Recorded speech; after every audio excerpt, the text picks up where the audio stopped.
Meu nome é Nina Rocha, eu sou jornalista, escritora. Eu nasci em Montes Claros, no norte de Minas, e tem 10 anos que eu vivo em BH. E é uma fonte de inspiração muito grande para mim, para minha escrita, as coisas que eu vivencio na cidade. Então, para falar um pouco sobre memória, literatura e a cidade, acho que é importante pensar um pouco o que esse espaço significa. É algo que vai de um município ao outro, tem essa limitação geográfica, mas o que isso efetivamente assim quer dizer? Para mim, a cidade é uma malha de possibilidades, de histórias de pessoas que estão transitando em determinados lugares e em constante movimento, em constante mudança, assim.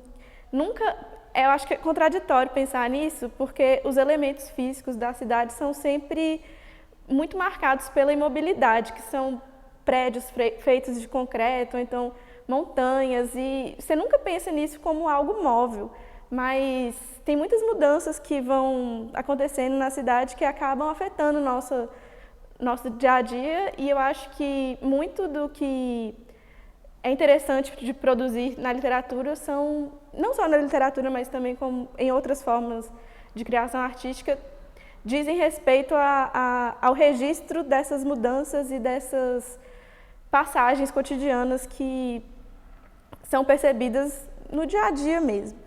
Eu acho que é interessante também pensar no que faz de uma cidade um lugar único, porque cada vez mais, eu acho que principalmente os centros urbanos, as grandes cidades, as metrópoles são muito genéricas. Qual que é a diferença entre um bairro de classe média em Belo Horizonte para um bairro de classe média em Porto Alegre, a milhares de quilômetros? Acho que é justamente essa questão das mudanças e das subjetividades que estão nesses lugares. Então, é muito difícil pensar, criar qualquer coisa, qualquer expressão artística que seja, que não esteja atravessada por esse contexto espacial, que eu acho que é tão importante, tão relevante quanto outros tipos de marcações políticas, sociais, estruturais, de gênero. A cidade atravessa as pessoas que estão criando com essa mesma forma, desse mesmo peso. Tanto que quando você pega para ler algum poema do Drummond mesmo, sempre tem aquela coisa bucólica e meio pesada da destruição de Itabira, e depois, quando ele vem morar aqui também, tem muitas coisas que fazem parte da vivência dele nesse espaço, que por mais que às vezes você não esteja falando explicitamente de uma cidade, você nota que aquilo tá implícito, que aquela experiência marcou aquela pessoa a ponto dela falar daquela cidade sem não falar. No livro 3 IPs, da Ana Martins Marques, tem um poema chamado Ipê Roxo, e o ipê roxo é uma árvore do cerrado super comum em várias cidades brasileiras, mas quando eu leio isso, associando a minha noção que eu tenho de Belo Horizonte ao fato de saber que também é uma autora local, é impossível não criar um registro assim, visual dos IPs da Afonso Pena. Então, o poema se chama Ipê Roxo, e é o seguinte... Cansam-me as palavras, sua energia rápida, coladas à cidade, como uma roupa fechada, sobrepondo-se a tudo, cozidas a tudo. Cansam-me, a elas se somam, as insistências da tarde, os engarrafamentos sob o sol de agosto, a ideia de amor que me incapacita para o trabalho, a fadiga do trabalho que me inutiliza para o amor, e a própria beleza do cansaço, essas folhas roxas no espelho retrovisor. Então, eu escolhi esse texto para representar essa questão de falar da cidade sem não falar, porque acho que nisso que mora a beleza assim, de escrever sobre os lugares. É associar a subjetividade de quem está lendo, a subjetividade de quem está escrevendo, para você criar uma concepção que ela pode estar relacionada a uma memória, mas pode acessar uma pessoa que nunca tenha visto um ipê roxo na Afonso Pena na vida dela.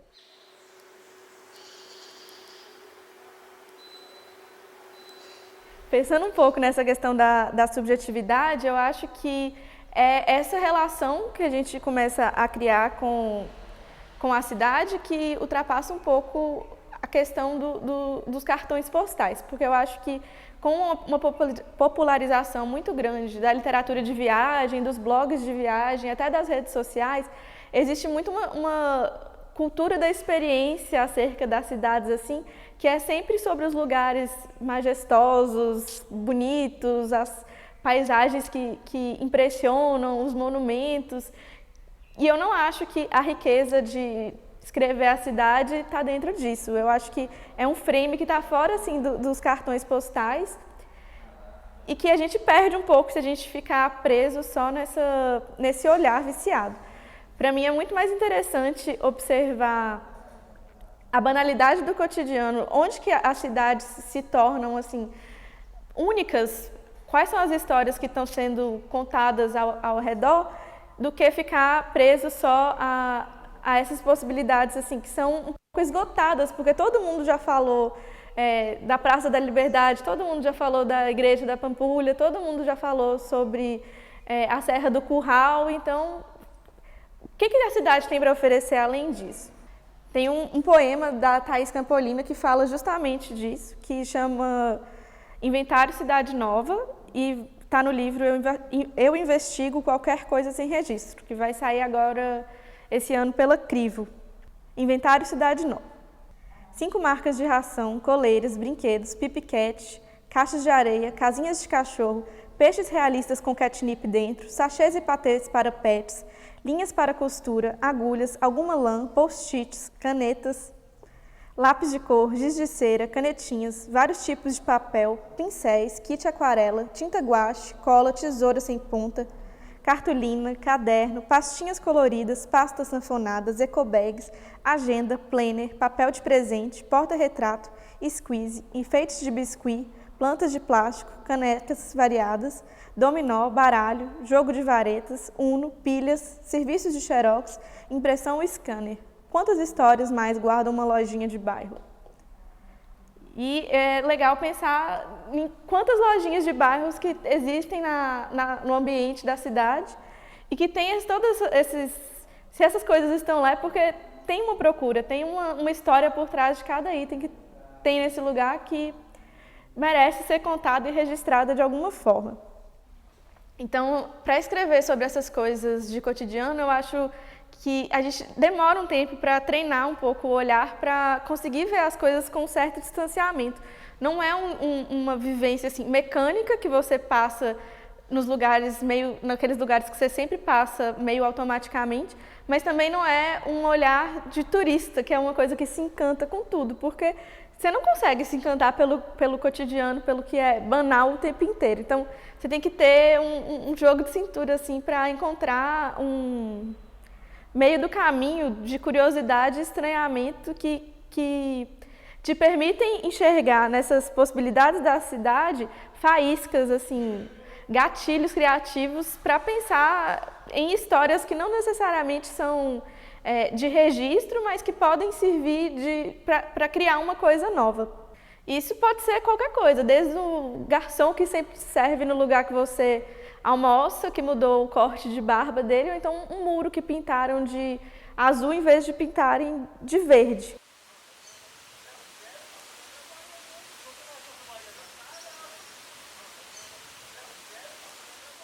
Uma coisa que eu acho importante para você conseguir chegar nesse olhar é o deslocamento, essa coisa de você ir de um lugar a outro conseguindo prestar atenção. E não é todo dia que você consegue fazer isso, porque você está com pressa, você está preocupado com outras coisas, mas a partir do momento que você consegue ter um olhar de observação nesses lugares, pelo menos funciona muito bem para mim isso, você consegue ver as possibilidades de criar e de registro que estão nesses lugares.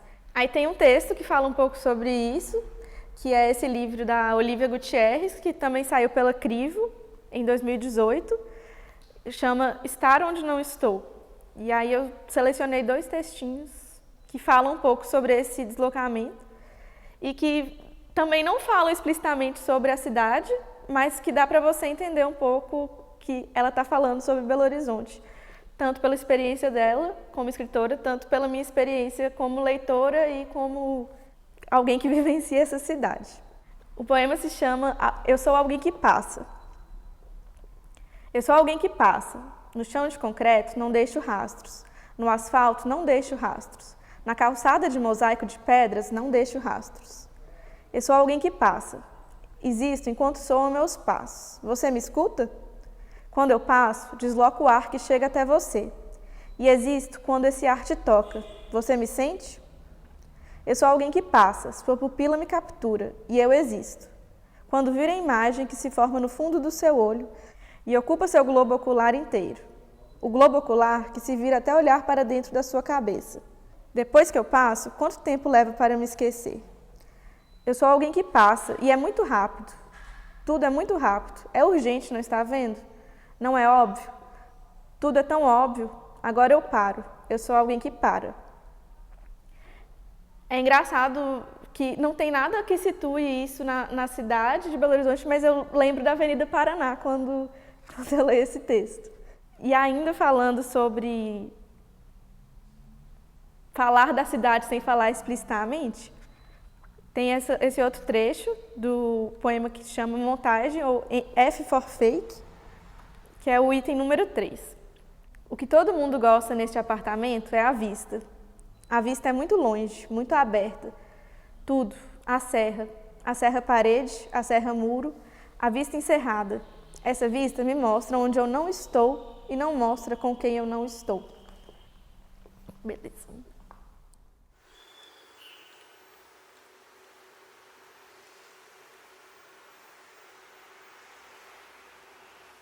O que é a memória, né? Como que a cidade trata a memória? E especificamente falando sobre BH, eu acho que é uma cidade um pouco ingrata assim com sua memória, que sempre negou um pouco.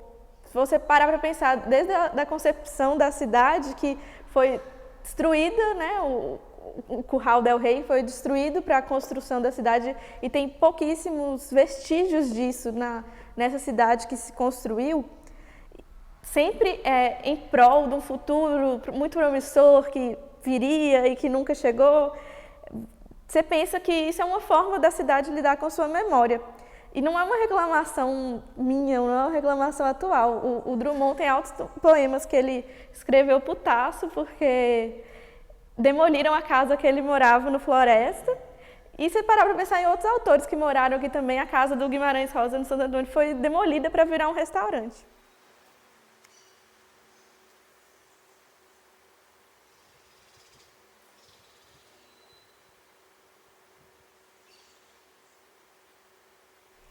Pensando de novo sobre essa relação da cidade projetada para o futuro, só que presa ao passado, tem esse poema da Ana Martins Marques, nesse livro que ela escreveu com o Eduardo Jorge, que chama Como Se Fosse a Casa.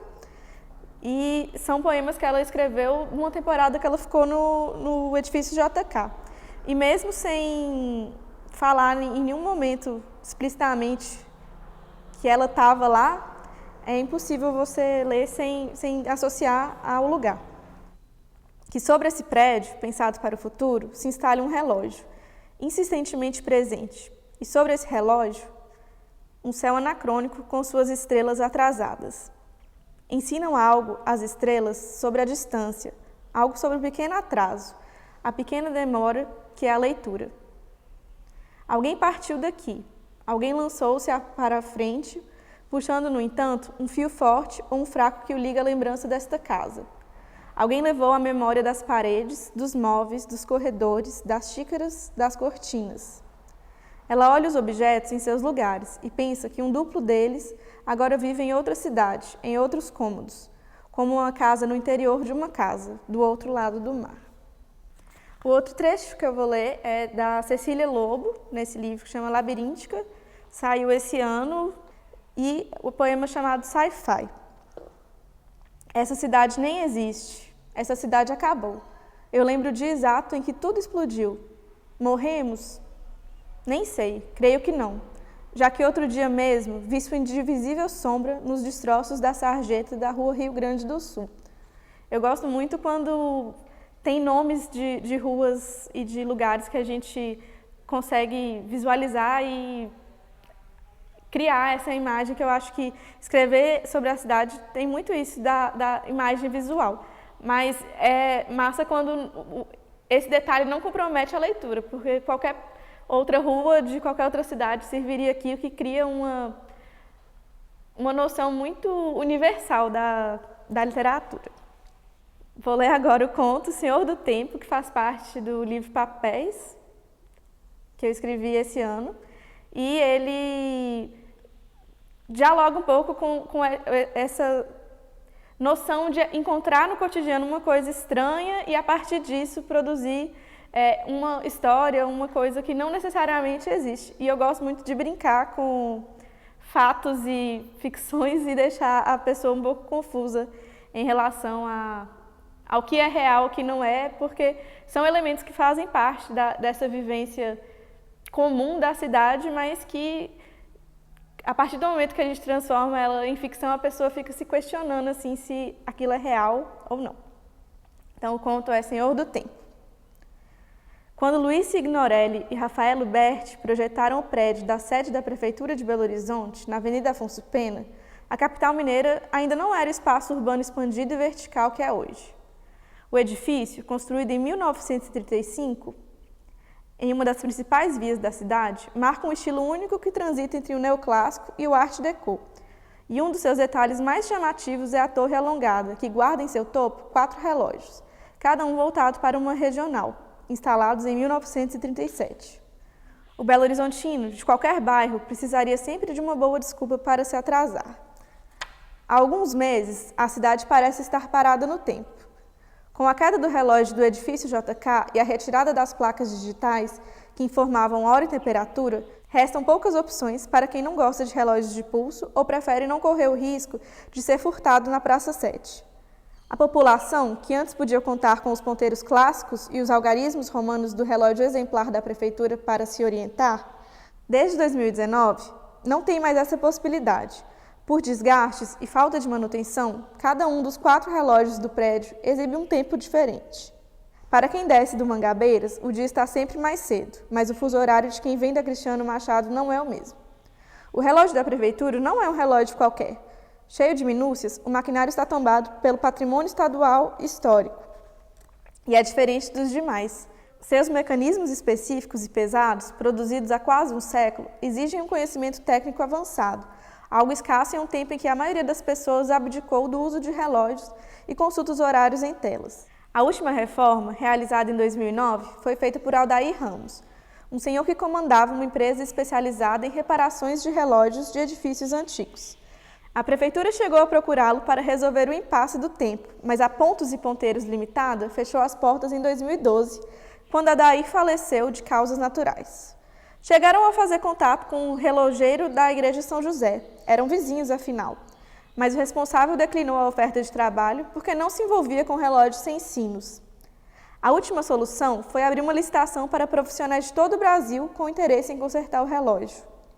Resolvidos os trâmites burocráticos, a chamada pública em busca de um fornecedor capaz de resolver a questão temporal na capital mineira seguiu por 8 meses sem receber nenhuma proposta. Foi só em julho que o senhor João Alves desembarcou na rodoviária de Belo Horizonte com uma caixa de ferramentas nas mãos.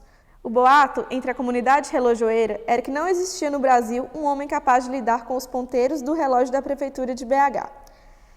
Quem conseguisse a proeza se tornaria uma lenda viva e muitos apostavam no potencial do idoso que, por anos, lidou com os relógios do Grande Hotel de Araxá. Quando entrou no prédio anunciando que chegou para consertar o tempo, os seguranças cogitaram retirá-lo por ser mais um daqueles lunáticos que tentam invadir as sedes políticas do município. Com muita paciência no olhar, escondido por trás de um óculos de aros grossos, João explicou seu ofício e sua missão.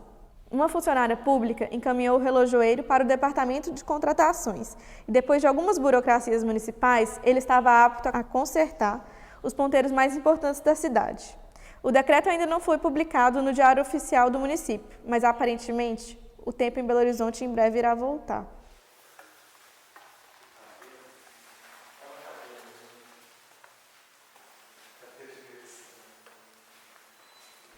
Tem um outro poema da Ana Martins Marques, e eu trouxe muita coisa dela porque eu gosto muito dela e acho que é um nome muito efervescente assim, na literatura, que já ganhou uma projeção nacional, que está no Da Arte das Armadilhas, que foi relançado esse ano, inclusive, pela Companhia das Letras, e é um trecho do Três Postais, que chama Belo Horizonte. Esse já é mais explicitamente sobre a cidade.